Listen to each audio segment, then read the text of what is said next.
Mais uma vez eu tenho o privilégio de chegar até você para um momento de paz, de refrigério com as Escrituras Sagradas. Estamos vivendo esse período chamado da Páscoa e é tão importante entendermos que a Páscoa não tem nada a ver com coelhinho, com chocolate, nada disso. E é bom saber que a Páscoa tem um significado tão grande. Mas eu queria dividir com você hoje exatamente um pouco sobre a Páscoa, o significado dela, o propósito dela e o princípio também. Quando lemos a Bíblia, desde o primeiro livro, o livro de Gênesis, até chegar no finalzinho, nós vamos ver como se fosse realmente uma linha vermelha de sangue correndo por toda a Bíblia. Porque a Páscoa significa exatamente essa palavra, passagem. O significado da Páscoa é passagem. O que significa? Quando o homem pecou lá no Jardim do Éden, o homem estava nu. Em outras palavras, ele se viu nu. E Deus então cobriu o homem com peles de animal. Aqueles animais foram mortos, o sangue foi derramado exatamente para cobrir a nudez do homem. Durante todo o período, o Velho Testamento todinho fala sobre a Páscoa, mas de um modo assim, onde chega bem o contexto, quando o povo de Israel estava ainda lá no Egito, escravizado e tudo, e Deus deu uma ordem que Deus ia levar o povo para uma terra, mas você conhece a história, o faraó não deixava, o povo estava escravizado, e vieram pragas e pragas e pragas, e uma por uma. Mas a última seria esta, que num dia o Senhor Deus iria permitir que algo passasse, um anjo, e que todos iriam morrer. Mas a casa que tivesse a marca de sangue na porta, naquele dia, naquele momento, naquela noite fatídica, as casas que tivessem a marca de sangue, significava o quê? Que esse anjo da morte não abateria. O poder não estava nas pessoas dentro das casas, mas a marca do lado de fora. O sangue não é alguma coisa para nós vermos, é algo que o mundo espiritual contempla. A Páscoa, então, significa passagem. E a primeira instituição da Páscoa foi exatamente logo depois que o povo saiu da terra, depois que saíram do Egito, indo para uma terra da promessa, e aí foi instituída, então, de uma maneira sempre, durante um ano, um período para recordar esta passagem, o cuidado de Deus. O sangue, naquele sangue, que é o sangue do Cordeiro, não significa que o poder estava ali no sangue, mas o Senhor Deus não é simplesmente assim, passado, presente e futuro. Para Ele tudo é presente. Quando Ele via o sangue naquelas portas, Ele não via simplesmente o sangue de um animal, Ele não via só o sangue do Cordeiro, mas Ele contemplava e aquele sangue prefigurava o sangue do seu próprio Filho, que ali na cruz seria morto em nosso lugar. A realidade da Páscoa não tem absolutamente nada de ovo de Páscoa, chocolate, nada disso. Se você quiser comer chocolate, pode comer na Páscoa, pode corar no outro dia, pode comer chocolate quando seu time perde ou quando você ganha. Tem nada a ver. É algo puramente espiritual. É pena que as pessoas comercializam hoje tudo, mas tudo que não é nada. Então a Páscoa, quando você vai vendo aqui nas Escrituras, é exatamente esta realidade. Eu estou com a minha Bíblia aberta em Isaías 53, 700 anos antes da crucificação de Jesus, já estava descrito aqui em Isaías 53, detalhe por detalhe do sofrimento dele, da sua morte e do seu sepultamento.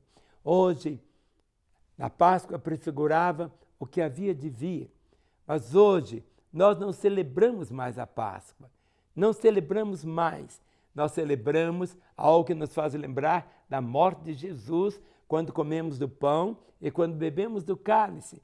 Ali sim, a ceia do Senhor é para nos fazer lembrar. Não é errado você falar Páscoa. Ela existe. É o nome de uma festa que nos faz lembrar a morte de cordeiros, e as casas, nas portas, tinham que colocar a marca do sangue, para que o destruidor não entrasse. Hoje, nós não celebramos Páscoa de coelhinho, nada disso.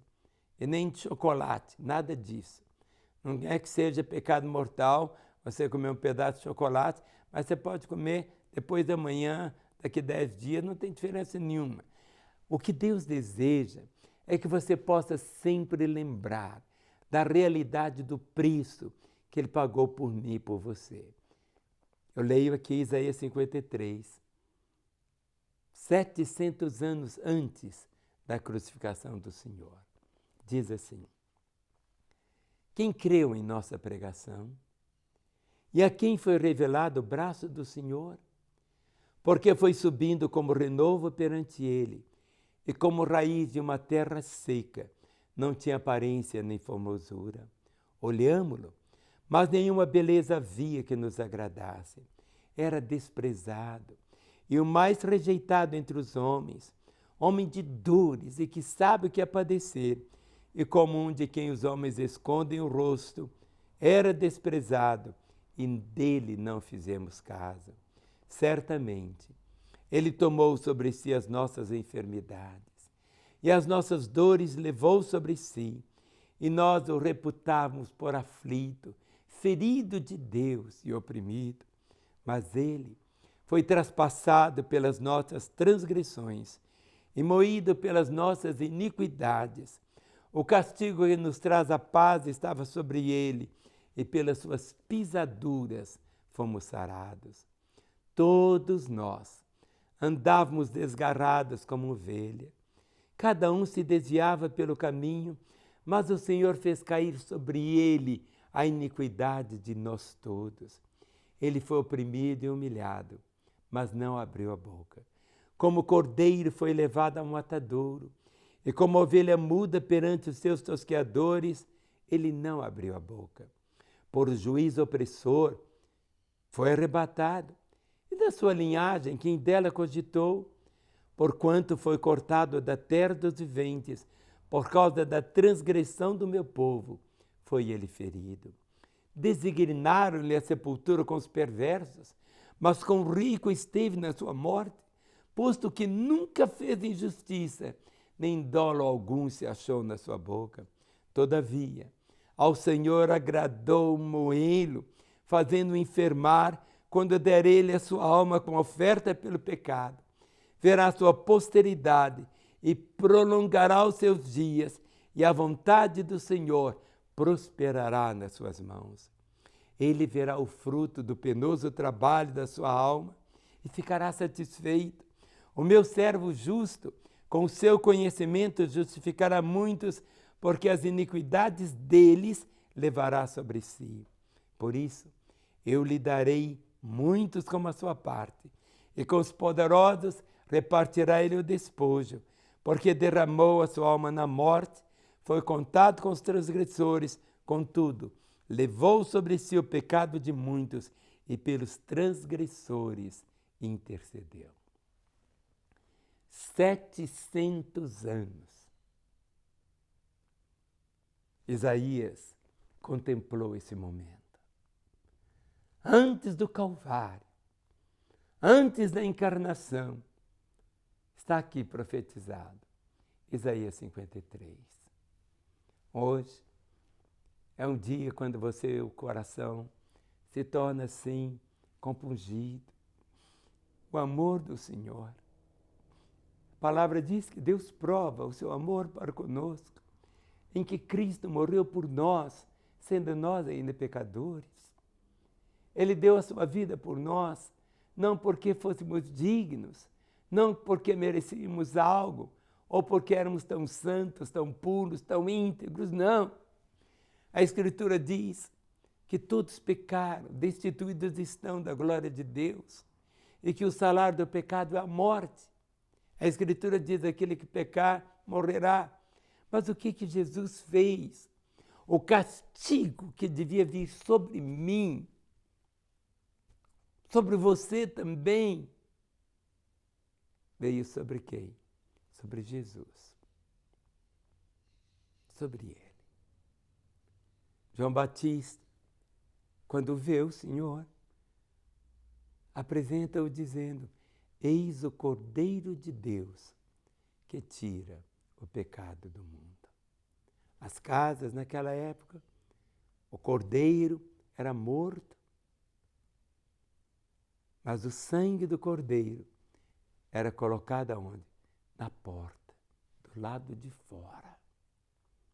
O sangue não é para nós contemplarmos, é Ele, o Pai, que contempla. As casas que têm a marca do sangue, e a casa hoje somos nós. Nós. Eu sou essa casa. Eu não sou o que você está vendo lá de fora. Você vê apenas a casa onde eu moro. Eu sou um espírito. Tenho uma alma, moro no corpo. Mas agora, quando você volta para Jesus, quando você o toma como seu Senhor e Salvador, Ele entra na sua vida. A marca está em você. Por isso que o seu Deus pode olhar para você, quando você tem Jesus, Ele diz: você é a menina dos meus olhos. Deus não faz acepção de pessoas. Lá no Egito, Deus não escolheu umas casas para serem salvas e a outras para o anjo da morte entrar e destruir. Não! Era igual para todos. Tudo que tinham que fazer era apenas colocar a marca do sangue, a marca carmesim, do lado de fora. Do lado de fora. Em todas as casas lá do Egito. Não apenas de judeus, mas dos egípcios também. Que não tivesse essa marca. O primogênito daquela família morria. Foi assim que aconteceu. E foi assim que o coração de Faraó se abriu por causa dessa pressão e deu ordem para que o povo saísse do Egito e fosse experimentar a realidade da promessa de Deus de uma terra prometida. Você conhece a história. Lendo o livro de Êxodo, lendo também de uma forma objetiva os evangelhos. Vive essa realidade. Desfrute dela. A palavra diz: porque Deus amou o mundo de tal maneira que deu o seu Filho unigênito, para que todo aquele que nele crê não pereça, mas tenha a vida eterna. Que você possa desfrutar dessa verdade. Vida eterna não é uma quantidade de vida, viver 200, 300 anos, não. Vida eterna é uma qualidade de vida que você pode desfrutar dela aqui na terra. A escolha é sua. E nós queremos orar com você. Exatamente. Por isso que nosso telefone está aí. Às 24 horas à sua disposição. Você pode ligar, queremos conversar com você, queremos orar com você, queremos invocar a bênção do Pai sobre a sua vida. E se for preciso, queremos chorar com você. Não importa onde que você esteja, eu sei que o seu Deus está aí, mais perto de você do que a minha imagem na tela, do seu televisor, do seu telefone, do seu computador, do seu iPad, não importa. Eu sei que Ele te ama e que Ele já provou o quanto te ama. Então, durante esse período, chamado período da Páscoa, é o tempo de você voltar. É um tempo de você se apropriar da expressão maior da misericórdia dele para com a sua vida. Tome posse desta verdade em um nome tão bom e tão precioso, o nome de Jesus. Amém.